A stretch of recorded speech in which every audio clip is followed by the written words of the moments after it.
Fala galera, Pipo aqui para mais uma aulinha de biologia. Só estou passando para lembrar que os links estão sempre na descrição e espero que vocês tenham aí uma excelente aula. Então, vamos de vídeo.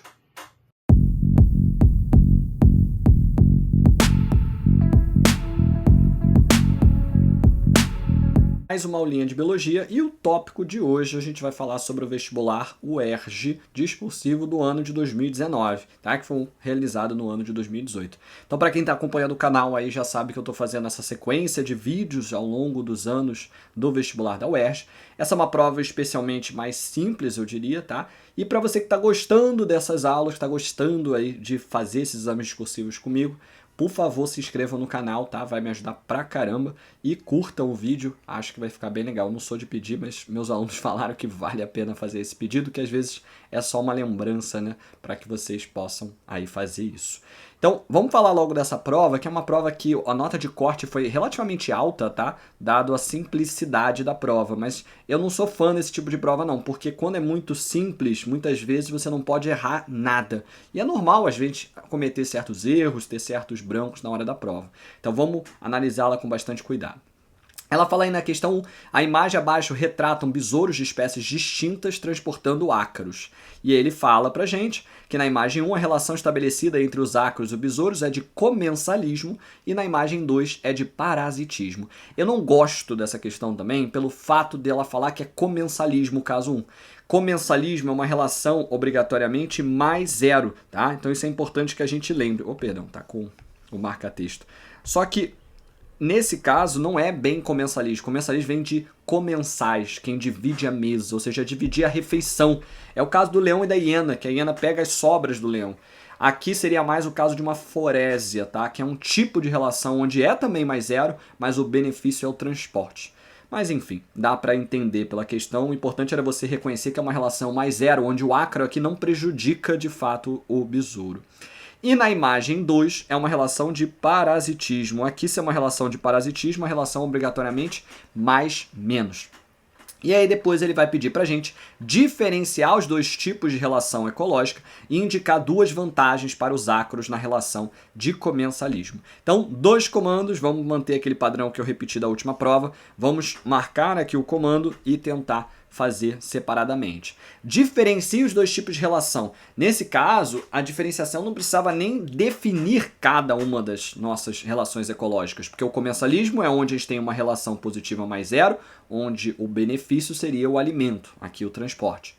E o parasitismo é uma relação onde um ser vivo se aproveita do outro, muitas vezes se alimenta do outro, mas não o mata. Não existe morte, porque se existe morte, a gente vai falar de predação.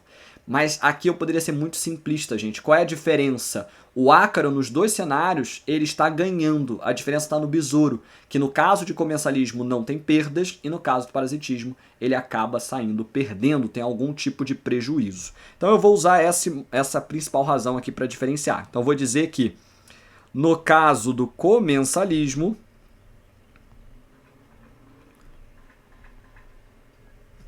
o besouro não terá perdas ou não terá prejuízo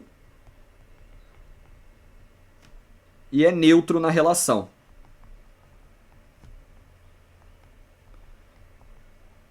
Já no caso do parasitismo,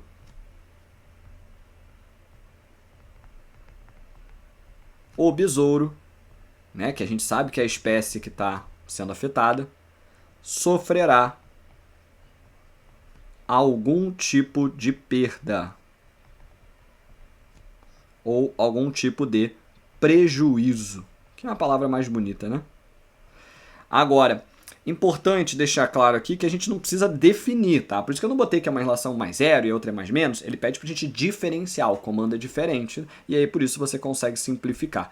E aí vamos falar da segunda parte. Indique duas vantagens para os ácaros em relação ao do comensalismo. Então a gente está falando para indicar, é apontar. Eu diria, tá? Uma primeira sempre seria proteção contra predadores, porque em geral quando um animal ele se prende ao outro para ser transportado, ele vai estar de uma forma se protegendo, porque é um animal maior em que, em geral, os seus predadores não vão querer chegar perto. tá? Então olha o tamanho desse besouro comparado ao tamanho do ácaro. Realmente ele vai se sentir mais protegido ali e os animais não vão arriscar chegar tão perto porque podem acabar virando comida do besouro, né? Pensar um animal que vai ser maior que o ácaro, mas provavelmente menor que o besouro. E a gente também pode pensar, quando a gente fala de transporte, é sempre ir para novos nichos, tá? Então eu botaria aqui também explorar novos nichos ecológicos. Você poderia falar de transporte a novos nichos, tá? A forma que você quisesse formular. Sempre que ele pede duas, gente, eu gosto de separar com ponto e vírgula, tá bom? Para organizar a questão, deixar mais claro. A gente pode pensar, talvez, de proteção contra parasitas, a gente pode pensar em outras possibilidades, mas a minha cabeça, eu acho que o clássico, né, o objetivo, e a gente já falou isso em outras provas, é sempre importante você ir no mais óbvio, que é isso que a própria banca está esperando e é isso que o corretor quer. Porque quando você foge do padrão, eles muitas vezes não vão dar certo, uma vez que corre-se o risco de não haver um alinhamento entre os dois corretores, tá bom? Agora vamos lá para a questão de número 2. Ela diz aí, nos últimos anos, estudos mostraram que em neurônios de pacientes com Alzheimer, a enzima desencadeia a fragmentação de uma determinada organela citoplasmática. Essa fragmentação resulta em alterações no empacotamento e encaminhamento de proteínas. Então, repara nesse ponto. Ele fala de empacotamento e encaminhamento de proteínas. A gente já está meio que deixando claro qual é a organela que está sendo falada aqui. Vai ser o nosso querido Golgi, tá? Porque é o Golgi que empacota. O que é empacotar? Colocar vesículas em volta para que haja exportação. Essas vesículas, elas dão direcionamento à molécula. Não só a proteínas, lipídios também. Mas vale lembrar que o complexo de Golgi também vai produzir carboidratos que podem ser associados a essas proteínas e lipídios, fazendo lipoproteínas e fazendo glicoproteínas ou glicolipídios, então fazendo meio que a combinação dos três. Isso é o que a gente chama de processamento. E ela ainda pode formar outras vesículas importantes, como lisossomos, peroxissomos, acrossomo e muito mais. Agora vamos lá para a pergunta em si. Então aproveitar que eu já estou com vermelho aqui, né? Nomeie, eu vou nomear a organela citoplasmática fragmentada em casos de pacientes com Alzheimer. Então aqui, bem direto. Complexo de Golgi. Ponto. Só isso, nomeie. Ele só quer o nome da organela, nada de explicar aqui. E apresente uma função dessa organela relacionada à reprodução humana. E aí a formação aí associada a essa função tão perguntada é a formação do acrossoma, que vai ser justamente aquela estrutura que armazena as enzimas que vão acabar hidrolisando a zona pelúcida, vão degradar a zona pelúcida para que o nosso espermatozoide possa entrar em direção à membrana do ovócito 2, tá? Então aqui, em relação ao verde, a gente teria a formação do acrossomo. Ou acrossoma, tá? Tanto faz, O ou A, é aceito igualmente. E a questão é isso, né? Tipo assim, um tipo de questão muito direto. Eu não gosto desse tipo de questão porque você tá ganhando um ponto cada, né? Lembrando que a questão da UERJ vale 2, uma por um nome de organela, outra só por uma formaçãozinha simples. E aquela parada, se você não lembrasse de acrossoma, você acabava sendo muitas vezes duramente penalizado, tá? Mas é isso, essa prova teve um quê disso. Vamos lá para a questão de número 3. Recentemente, uma empresa italiana lançou o Muskin, um couro vegetal 100% biodegradável, produzido a partir do corpo de frutificação do Felinus ellipsoideus, uma espécie de fungo macroscópico que cresce em troncos de árvores de florestas subtropicais. Tá aí o fungo na imagem. Aponte a função do corpo de frutificação presente nos fungos e em seguida indique se a retirada dessa estrutura compromete a sobrevivência da espécie, justificando sua resposta. Então aqui são 3 comandos, tá? Então vamos fazer um de cada vez. Primeiro, vamos fazer aqui o aponte a função. Então qual é a função do corpo de frutificação? Você pode falar que tem função reprodutiva. Em tese, isso já deveria ser aceito, porque ele só tem a função de reprodução. Só que eu deixaria bem completinho, tá? Função reprodutiva pela liberação de esporos. Então é importante lembrar que o fungo, ele tem 2 partes, né? Então ele tem o corpo de frutificação, tá aqui ele em azul, e abaixo do solo a gente vai encontrar os micélios chamados de vegetativos. O micélio é o conjunto de hifas, células de fungo. Isso aqui é permanente. chamado então micélio. Enquanto que o corpo aqui de frutificação, esse aqui ele é temporário, ele não vai durar muito tempo. Por que eu digo isso? Porque olha a segunda pergunta, indique se essa retirada dessa estrutura compromete a sobrevivência. Se eu retiro algo que é temporário, vai fazer diferença para a vida desse fungo? Não. É algo que ele já perderia naturalmente. Depois que os esporos são liberados, ele já não presta para muita coisa, tá? Então você vai começar dizendo que não compromete. Perdão. Nossa, ficou horrível, gente, perdão. Não compromete a sobrevivência. E aí depois, a terceira parte, o terceiro comando aqui, ó, ele fala para justificar a nossa resposta. Então vamos justificar a nossa resposta. Você vai dizer que o corpo de frutificação é temporário. E aí você vai dizer depois, para complementar, se ele é temporário, mas e aí? O fungo vai sumir? O fungo é temporário? Não, você deixa claro que a parte permanente, e aí bota entre parênteses, micélio, fica no subsolo e será preservado. Porque se eu tiro só o corpo de frutificação, ele não vai afetar nada do micélio, tá? O micélio continua ali. Tanto que fungos, gente, muitas vezes são gigantescos, tá? Eles têm quilômetros de extensão.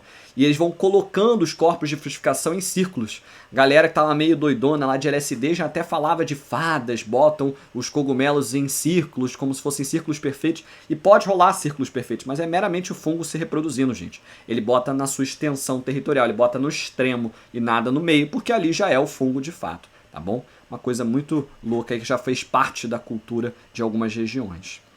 Bom, essa questão era mais ou menos isso. Era só você conhecer a estrutura do fungo, é algo que há muito tempo não era cobrado, e foi bem legal de trazerem à tona de volta esse conteúdo, que é um conteúdo legal de se conhecer, importante, tá? Principalmente porque hoje cada vez mais os fungos estão entrando na nossa dieta, primeiro por causa dos veganos, mas que depois foi apresentado a pessoas não veganas e que muitas vezes gostaram. Eu, por exemplo, sou fãzaço de shiitake, shimeji, cogumelo Paris, eu acho uma delícia, tá? Agora vamos lá, questão 4, um pouquinho mais complexa, mas ainda assim bem diretona. Ela fala, a osmorregulação é um mecanismo de controle das taxas de água e de sais, visando a manutenção da homeostase. Em organismos unicelulares de água doce, a osmorregulação é realizada por uma organela específica. Já em organismos vertebrados, essa função é desempenhada principalmente pelos rins. Nos peixes ósseos, por exemplo, esses órgãos atuam de forma diferente em organismos marinhos e de água doce. Observe nos gráficos a concentração de sais em miligramas por litro no sangue e na urina de dois grupos de peixes ósseos, A e B, que vivem em ambientes distintos. Então, obviamente, um é de animal, é um peixe marinho, o outro é um peixe dulcícola.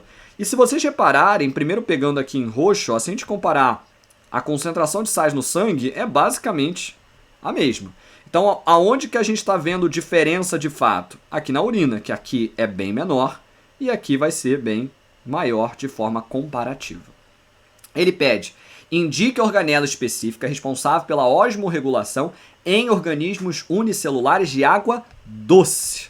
Então a gente está falando de indique, então é só o nome em si.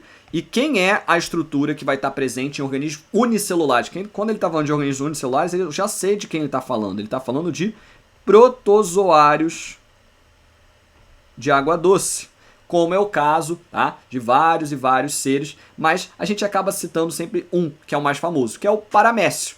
E o que o paramécio faz para sobreviver numa água doce, que é uma água com poucos sais, onde a gente vai ver constantemente a entrada de água por osmose, né? Porque se o ambiente tem poucos sais, a célula, em comparação, tem muitos sais. Então a água entra por osmose, e isso poderia fazer com que ele sofresse plasmoptise, a explosão da célula por excesso de água. Mas isso não acontece porque ele tem uma organela que é chamada de vacúolo pulsátil, também chamado de vacúolo contrátil, tá? Tanto faz o nome que você quisesse dar. Só aqui você já ganhava um pontinho, que é muito bom. Depois ele fala, a partir dos gráficos, identifique o grupo de peixe que vive no ambiente marinho, justificando sua resposta com base na concentração de sais presentes na urina desses animais. Olha como a questão já também te guiou para o gráfico. Não é para falar do sangue, porque sangue por sangue a quantidade é muito parecida, tá? Agora vamos entender o seguinte, imagine que eu tenho um peixe aqui. Esse peixe, ele vai ter as suas brânquias e também vai ter a entrada de água pela boca, tá? Então aqui está ele. O que eu quero que vocês entendam? A água que entra, se eu estou falando aí de água salgada, é uma água que tem muitos sais aqui do lado de fora, porque a gente está falando de ambiente marinho. O que vai acabar acontecendo? Para começo de conversa, a gente pode falar que vai haver perda de água por osmose. Isso acontece nas brânquias principalmente, tá? Então estou falando aqui, ó. Em contrapartida, da mesma forma que eu perco água, porque a água sempre vai para o meio hipertônico, eu vou ter entrada de sais. Então esses sais, eles vão entrar por difusão. Então, quando a gente para pensar, esse ser vivo vai ter que lidar com esse excesso de sais que ele absorve e ele vai ter que lidar com a falta de água, porque ele perde água pelas brânquias. Como é que esse animal faz isso? Ele pode eliminar ativamente esse excedente de sais e ele também vai precisar urinar pouco. E uma urina, gente, que se ele já está perdendo água por osmose, como é que vai ficar essa urina aqui no final? Vai ser uma urina muito concentrada. Porque se ele já perdeu muita água, ele não pode perder mais água. Então ele vai reabsorver o máximo de água possível. Lembrar que os néfrons, né, eles têm ali a cápsula, depois a gente tem o túbulo contorcido distal e o proximal. Na verdade, primeiro o proximal, né, e depois o distal. E depois chega lá no duto coletor. Mas quem é que fica ali no meio? É a alça. Quanto mais comprida ela for, mais reabsorção de água. E, em geral, quando a gente está falando de peixes marinhos, a gente vai ter uma alça comprida para reabsorver o máximo de água possível, porque eu não estou disponível para ficar liberando água e água e água. Então, qual dos grupos aqui vai acabar sendo o exemplar marinho? Vai ter que ser o grupo B. Então, deixa eu pegar aqui primeiro o comando. Lembrar que a gente está falando de um comando, ó, de... Cadê? Identifique, perdão. Então, a gente vai usar aqui em azul para identificar. Você vai falar grupo B, ponto. E depois você vai justificar. Então, justificativa, você teria que alongar um pouquinho a sua resposta, deixando claro que o grupo B, você reconheceu que é ele por causa do excesso de sais. Lembra que eu sempre falo, começa com a informação do gráfico, até porque aqui ele fala com base na concentração de sais presente na urina, ou seja, ele está te indicando que você quer, ele quer que você fale sobre o gráfico. Então, você vai começar falando, esse grupo apresenta mais sais na urina, pois o ambiente salino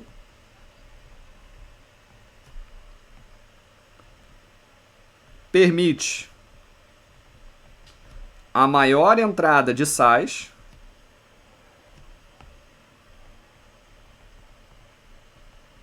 no corpo e a maior saída de água por osmose. Por isso, a urina deve ser concentrada, e aí por duas razões, né? Para evitar a perda de água. Eu vou botar aqui evitar a perda excessiva, uma vez que sempre tem perda de água, né? E eliminar o excedente de sais. Verdade seja dita, pelo que eu me recordo do gabarito, se você falasse ou do excesso de sais ou da perda de água, já valia, tá? Mas como uma coisa está muito intrinsecamente ligada à outra, se você sabe, gente, aqui eu acho que vale a pena você correlacionar os dois, tá? Até porque ele não pediu explique uma forma ou uma razão, ele pediu justificando sua resposta com base no gráfico, tá? E aí eu acho que vale você deixar uma resposta mais completa, até porque você tem todas essas linhas aqui, né? Porque você só usou duas linhazinhas para falar que era vacúolo pulsátil e grupo B, tá bom? Por isso que eu me alonguei um pouco nessa resposta para garantir que vocês tenham aí uma resposta mais completa. Agora vamos lá para a questão de número 5.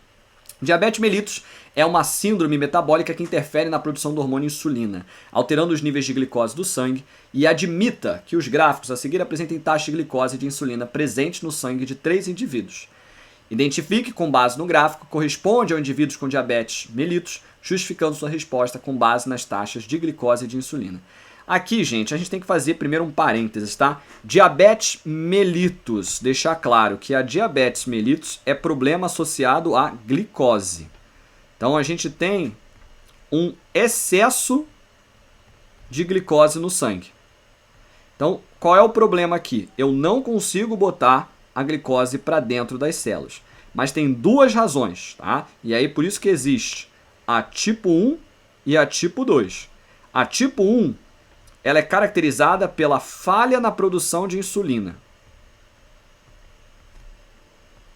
E aí você tem dois grandes caminhos aqui, tá? Em geral você está falando de um problema genético, tem gente que já nasce com essa falha, então uma falha no gene da insulina, ou você tem um problema autoimune, onde o nosso corpo acaba destruindo as células beta-pancreáticas, e aí a produção de insulina vai cair. E a gente tem o tipo 2. O tipo 2 é caracterizado por uma resistência à insulina. Então o problema não está nem na insulina em si, tá? O problema é o receptor. Então eu produzo insulina, mas eu não vou conseguir ter essa insulina respondendo corretamente à minha molécula hormonal de insulina. Agora, o que eu quero que vocês entendam como resultado, tá? Se a gente analisar essa daqui, como é que vai estar o nível de insulina de uma pessoa diabética tipo 1? Ela vai ter uma concentração baixa de insulina. E se eu avaliar uma pessoa diabética tipo 2, em geral ela tem até um nível alto de insulina. Agora, o que é com certeza comum aos dois? Que eu vou ter um excedente na concentração de glicose, ou seja, a minha glicemia vai estar alta, independente de qual seja o tipo aí de diabetes mellitus. Por que eu quero deixar claro isso? Olhando aqui para esses gráficos, a gente observa o seguinte: qual com certeza é o gráfico da pessoa diabética? É aquela que tiver a maior glicose e que não abaixa, né? Então, nos dois meus gráficos, a gente vê que a glicose abaixa, porque a pessoa tem uma resposta à insulina ou tem insulina. Agora, aqui no gráfico 3, não. A gente está vendo, ó, que a glicose se mantém alta. Mas qual é o tipo, tá, de diabetes que a gente está observando aqui? Deixa eu usar a mesma cor. A gente vai ver a diabetes tipo 1. Por que eu sei que é a tipo 1? Porque eu estou vendo uma baixa concentração de insulina no sangue, tá? Então cuidado, porque aqui ele não deixou claro qual era a diabetes mellitus e ele pede para a gente identificar o gráfico e justificar com base nas duas, tá? E aí eu vou mencionar o tipo, porque eu não sou doido de só falar de uma forma genérica, tá bom? Então vamos lá. Primeiro em partes. Identifique. Então vamos identificar. Você bota gráfico 3. Ponto. Depois você vai lá e você vai justificar com base nessas duas taxas. Vou até marcar isso aqui, porque você tinha que citar as taxas, senão você não ganhava o ponto completo. Você diria que pessoas diabéticas apresentam uma elevação na glicemia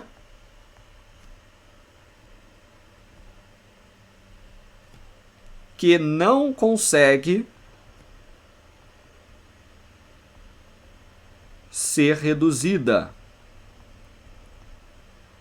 se mantendo alta. Agora, a parte importante. No tipo 1, como no gráfico, então deixar claro que eu vi que está lá no gráfico, os níveis de insulina são baixos. E aí não é só baixos, tá? São baixos ou nulos. É porque naquele caso ali é baixo. Ponto. Agora vamos lá para a segunda parte da pergunta. Em seguida, nomeie o órgão responsável pela produção de insulina. Nomeie, gente, vamos ser bem direto. Quem é o órgão que produz insulina? Isso aqui tem que saber. É o pâncreas. Lembrar que ele produz tanto insulina quanto glucagon. Se vocês verem as últimas 4 provas, já caiu insulina e caiu glucagon. É um tipo de órgão muito comum de cair, que é o pâncreas. E depois aponte a função exercida pela sua porção exócrina. Aqui eu achei vago, tá? Porque a função exócrina é basicamente aquela que libera suco pancreático. Mas pelo que eu me recordo, o gabarito ela pedia para que você deixasse um pouquinho mais claro o que o suco pancreático faz, que é basicamente atuar na digestão de alimentos, tá bom? Então eu vou deixar isso indireto. Sem que você sentir dúvida, eu também senti assim complicado. Mas imagino eu que o gabarito já acabaria sendo aceito simplesmente assim: produção de suco pancreático, tá bom? Então, como é a ponte, eu vou ser bem direto. Produção de suco pancreático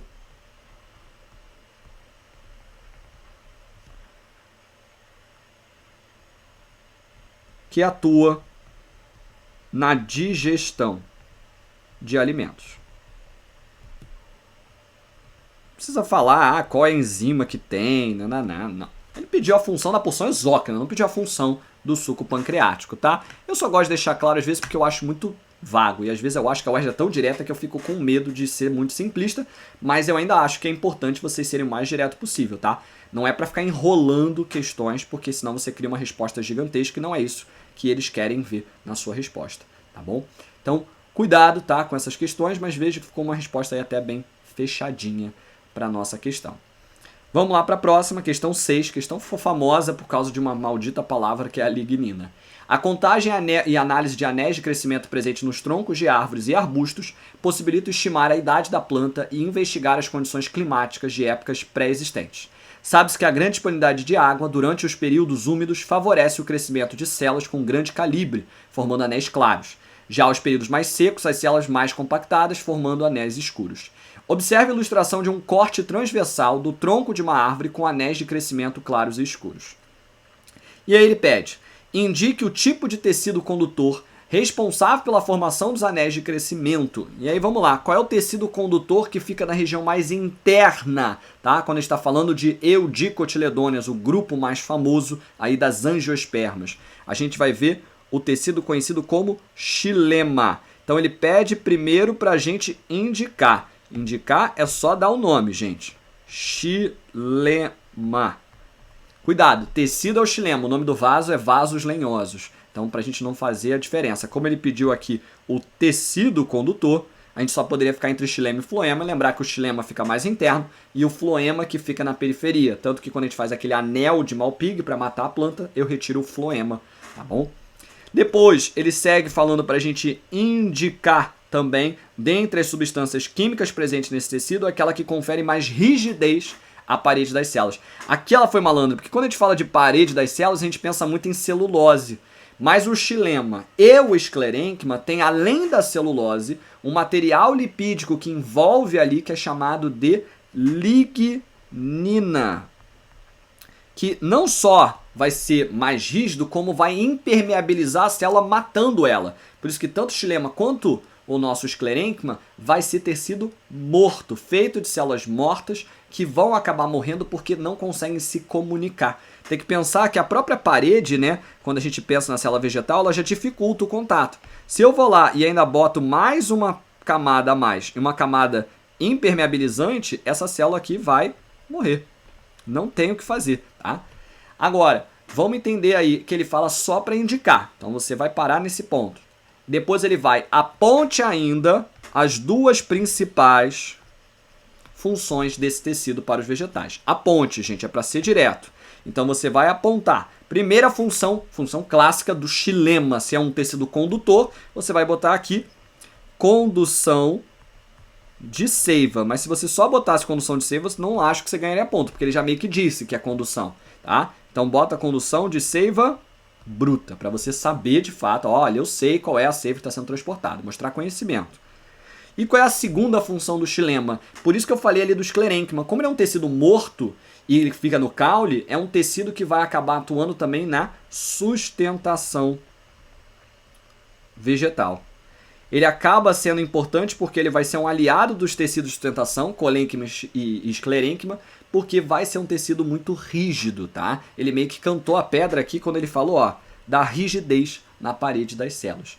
mas entendo que essa aqui talvez fosse a questão mais específica, tá, da prova, que muita gente teria dificuldade de lembrar, principalmente a segunda função e a lignina, que seriam conteúdos um pouquinho mais específicos, tá bom? Mas vamos lá para a próxima questão. A nível de tamanho de questão aqui, veja, né, muito rápido, muito direta.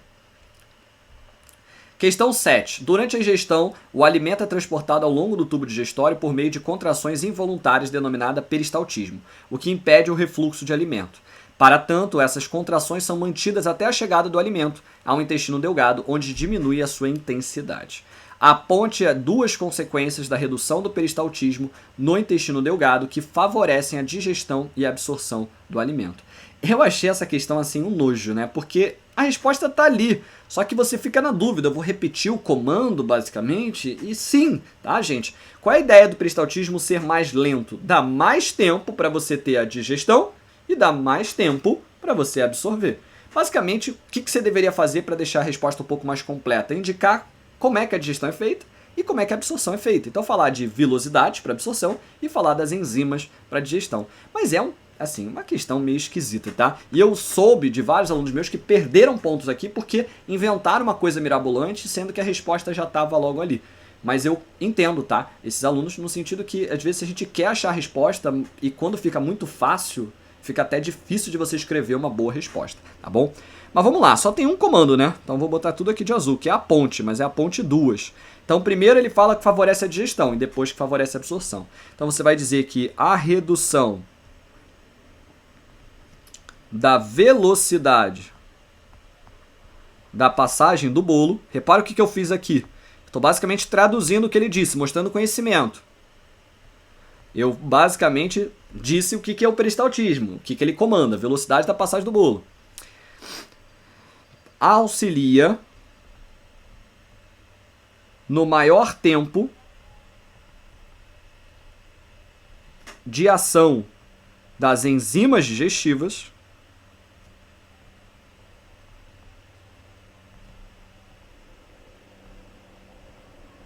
e aí eu vou botar entre parênteses, aumentando a digestão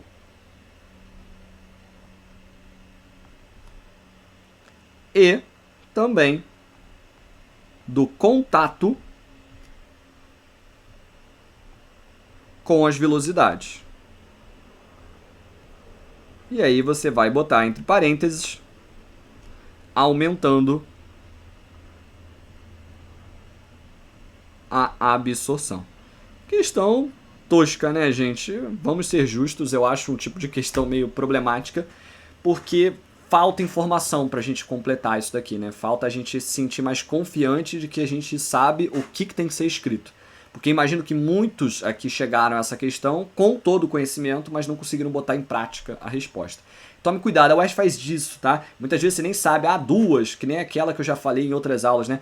Qual é a vantagem de bioinvasores? Falta de predadores e parasitas naturais. Parece uma coisa, mas são duas, tá? Então tenham cuidado com essas questões. Marquem para rever, para ver se você sentiu confiança no que você escreveu, tá? Mas vamos lá de questão 8. Questão interessante, Radvenberg. Considere uma população de 200 camundongos que foi criada em laboratório e se encontra em equilíbrio de Hard-Weinberg. A pelagem desses camundongos é determinada por dois alelos, Bzão e Bzim. O gene Bzão é dominante e determina a pelagem marrom, o gene Bzinho é recessivo e determina a pelagem branca. A frequência de indivíduos com o genótipo Bzinho é de 16% nessa população. E sabe-se ainda que Pzinho, no caso, representa a frequência do gene Bzão e que Q vai representar a frequência do gene Bzinho.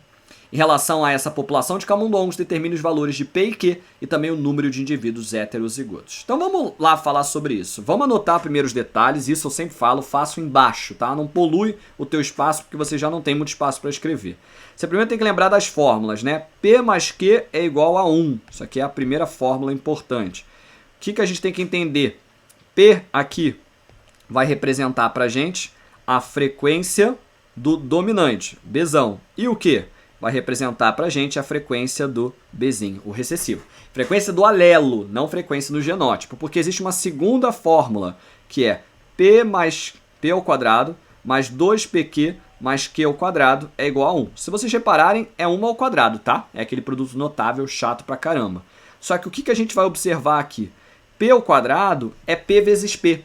E aí, como o P representa o Bzão, é um indivíduo que é Bzão, Bzão.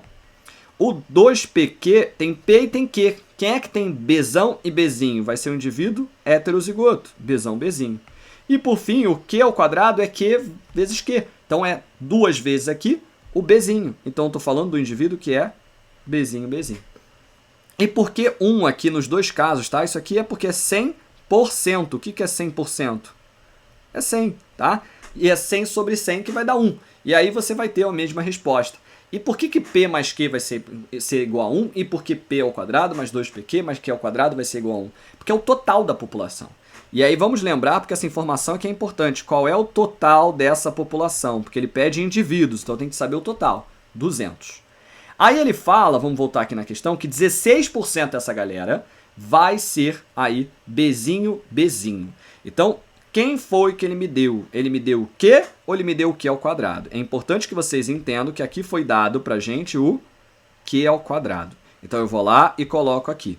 Q ao quadrado vai ser igual a 16%, ou seja, por 100. Aí eu faço a raiz, que vai ser raiz de 16 sobre 100. E aí eu já vou achar uma raiz mais fácil, porque raiz de 16 vai ser 4. E raiz de 100 é 10. 4 vezes 4, 16. 10 vezes 10, 100. Logo, qual é o valor de Q aqui? Vai ser 0,4. Isso é muito importante porque eu jogando aqui na primeira fórmula, ó, eu sei que P mais 0,4 vai ser igual a 1. Logo, qual é o valor de P? É 0,6. E era isso que ele me pedia inicialmente. Então já vamos voltar aqui. Ó. Primeiro, ele pede para a gente determinar o valor de P e de Q. Então eu vou lá e respondo. P vai ser igual a 0,4 ou 40%. Opa, calma aí, eu acho que eu confundi. Olha lá como a gente tem que revisar. É 0,6. 0,4 é o quê? Então 0,6 ou 60%, enquanto que o valor de Q vai ser igual a 0,4 ou 40%. Agora, ele pede para a gente responder também o número de indivíduos heterozigotos. E aí vamos calcular isso lá embaixo. Para a gente pegar o número de heterozigotos, o que eu vou precisar achar? O 2PQ. Então eu vou pegar aqui 2PQ é a frequência de heterozigotos. Então, para achar esse valor, eu vou ver aqui que o azão azinho, o total de indivíduos, vai ser 2 vezes P, que é 0,6, vezes 0,4. Vai dar, vamos fazer isso aos poucos, né? Porque eu não sei como que vocês são de matemática, eu sou péssimo, né? Então, 2 vezes 0,6 vai dar 1,2 vezes 0,4. Com isso, o azão azinho vai dar 0,48, né? Porque 4 vezes 12 dá 48, eu tenho que voltar a vírgula aí 2 vezes. Então vai dar 48%. Só que ele não me pediu a porcentagem, ele me pediu o número. Então eu teria que ver quanto que é 48% de quanto? Do total, que é o 200, ó. Tá aqui em cima. Oh, perdão, tô riscando e vocês não viram. E aí, corta o 0 com 0 aqui, né? Os dois zerinhos, fica 2 vezes 48 e vai dar o valor de 96. Aí eu aqui embaixo colocava 96 indivíduos. Ponto. Aí depois ele pede para a gente selecionar aqui, né, a partir da nosso equilíbrio de Hardy-Weinberg, uma condição necessária para que a população seja considerada aí algo em equilíbrio de Hardy-Weinberg. Então aqui é a ponte, gente. Eu colocaria o Q logo de cara, o mais fácil de todos, porque tem 5 regras, tá? E eu já vou falar sobre elas, mas a mais fácil de todas que você vai gravar é que não pode haver mutação. Agora, você poderia citar outras possibilidades aqui, tá? Além de você botar não pode haver mutação, você podia falar que não pode haver seleção natural. Repete essa primeira parte. Você poderia falar que não pode haver migração. Você poderia falar que a população deveria ser pamítica, ou seja, não há escolha de parceiros. E você poderia falar que a população deve ser enorme, gigante, infinita, no sentido que ela não pode ser pequenininha, porque senão vai haver redução populacional. Qual a ideia do Hardy-Weinberg? As pessoas não interpretam muito bem isso, tá? Só lembrar da nossa aula de evolução. é importante pensar que o Hard-Vibe queriam calcular e prever de fato a frequência. Se ocorrer evolução, mudou a frequência. Então a gente tem que ver quais são as 5 formas de evolução. Eu gosto de citar um vídeo de um canal chamado TED Ed, do próprio YouTube, que define as 5 formas de evolução lembrando o dedo. O mindinho para lembrar de redução populacional, diminuto, né? O anelar para lembrar de escolha de parceiros. Então a escolha de parceiro leva à evolução. O M, né, de meio, na palavra do dedo do meio, lembra de mutação. O indicador para indicar, apontar, migração. E o polegar para lembrar de algo que é muito importante para a gente, né, para a gente pegar coisas, lembrar de seleção natural, que é a única forma dessas 5 formas evolutivas que gera adaptação, que gera assim um indivíduo que está melhor adaptado a esse meio ambiente, tá bom? Mas aqui, ó, cuidado, aponte uma, por isso que aqui você pararia aqui. Aqui são possibilidades, tá? Nada de ficar escrevendo mais do que deve. Você só escreve uma, aquela que você tem mais certeza. Tinham 5 possibilidades aí. Vamos lá para a questão 9. Pesquisas identificaram o potencial antibiótico produzido no fungo Streptomyces espécie 3, mas que possui elevado custo de comercialização.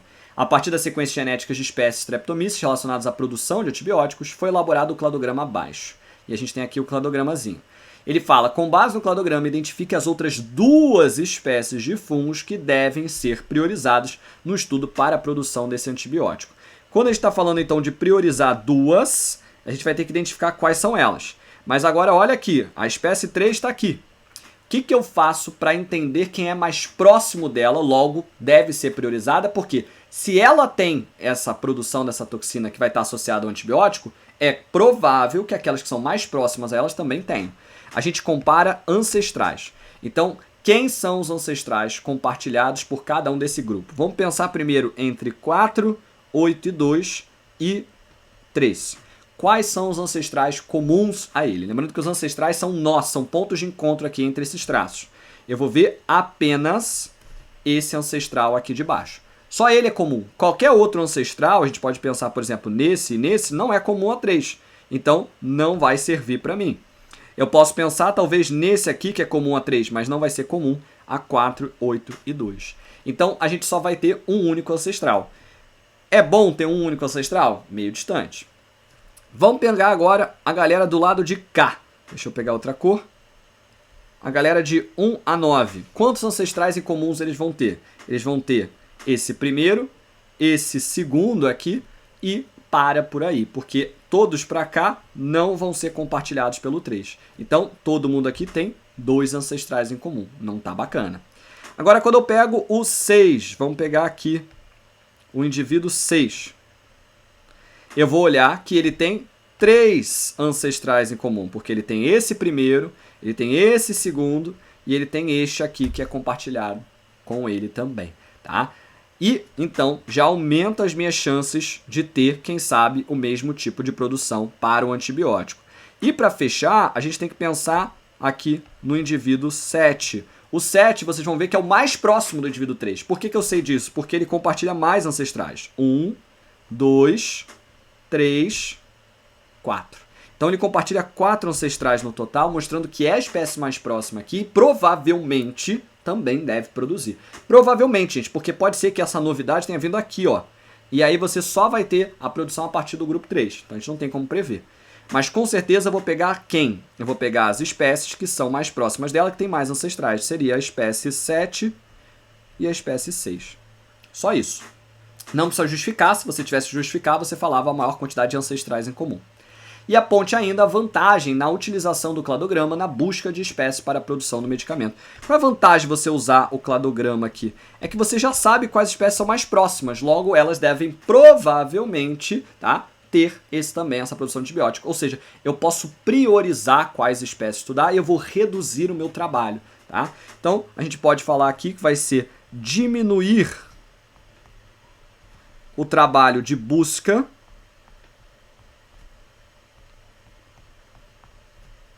por espécies, porque espécies mais próximas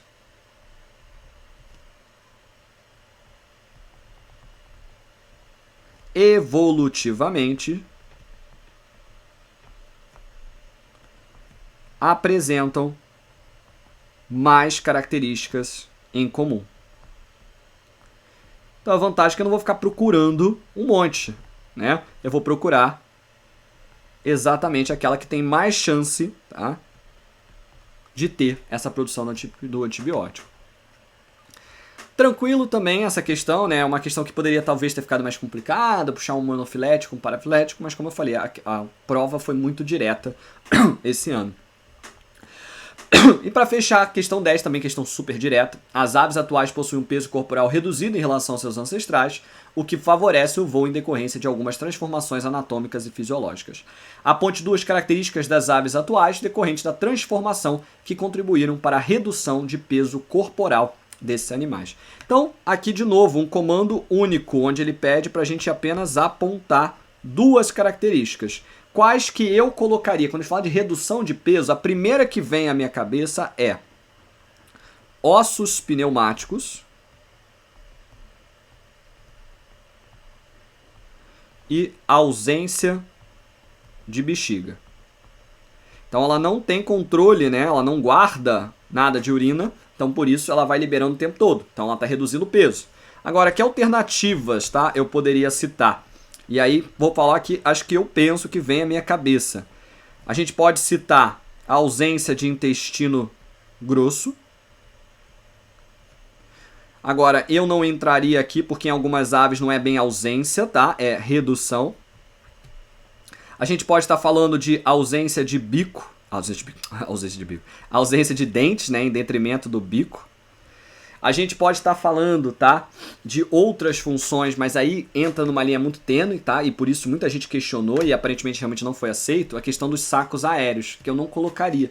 Porque os sacos aéreos, eles reduzem a densidade do animal, não reduzem o peso, tá? Então eu não gosto de colocar essa aqui talvez como possibilidade. E tem muita gente que pensou em adaptações ao voo, pensou no osso aí externo em forma de carena, né? Em forma de quilha.